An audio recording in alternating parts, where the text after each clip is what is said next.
not confirmed. He told over the secret of how it died to 10 of his closest Hasidim. He didn't want to leave it into Efkeris.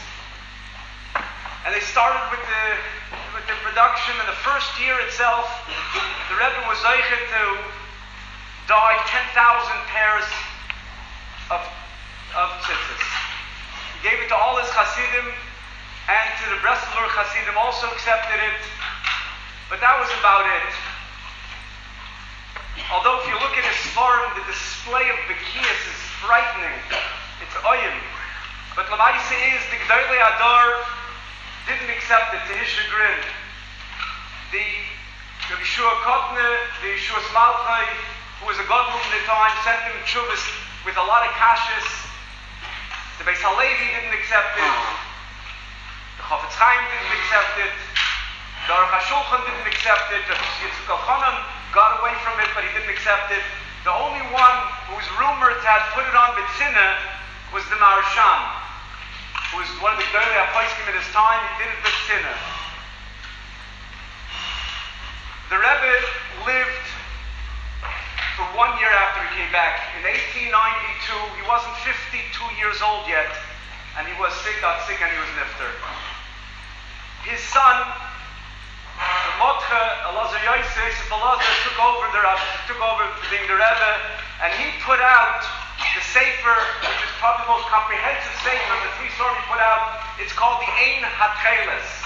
And that's a Sefer that after he got tens and tens of letters written back to him and kashas from all over the place, he didn't answer each one specifically, but a lot of them were overlapping each other.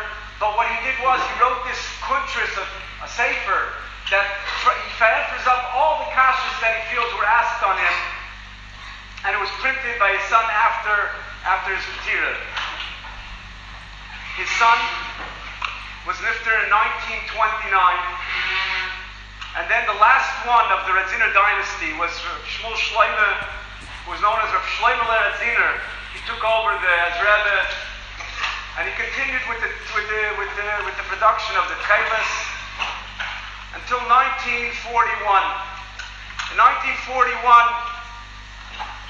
the Nazis in Mashmam came into Radzin, and the Rebbe of Shloime felt that the best eitzah to tell his Hasidim was to join the partisans and to fight against the Nazis. And when the Nazis heard about it, they came to Radzin to find the Rebbe.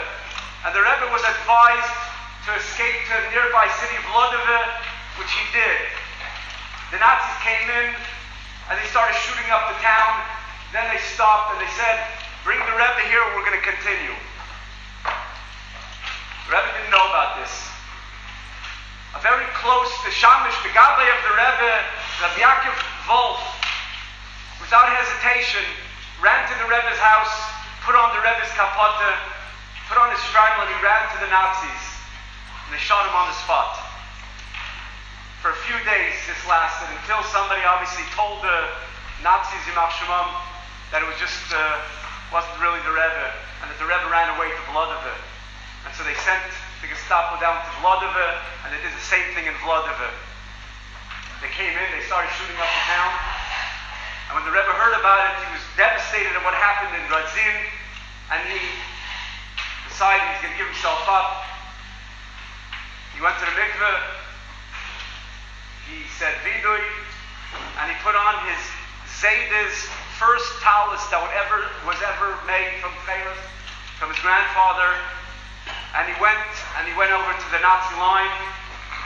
In Vlodove, they took him to the Beis HaKvaris, and as he got into the Beis HaKvaris, the Nazis shoved him in. And he turned around and he spit at the Nazi in the face, and the Nazis shot him on the spot. And he died and he was buried, pushed into the caver with the first pair of tzitzis that was ever made. And that was the last of the Radziner dynasty of Ben Achar Ben. And after the Milchama, as we'll see, the whole production of tzitzis, of the techeles, of the Radzin, was lost. The factories were demolished. The only people that knew how to produce it were killed, were murdered.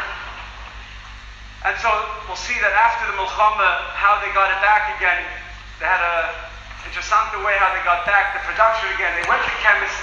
They were able to figure out ways how to produce blood, the dam kilozim, to make it into blue. But they knew that that wasn't the way the Rebbe did it. They had certain simonim. They knew that the Rebbe didn't do it that way. And so basically it was forgotten from the radzin as well how to produce the techeles. And that was until after the Milchama when they met Hershfeld. We'll see what's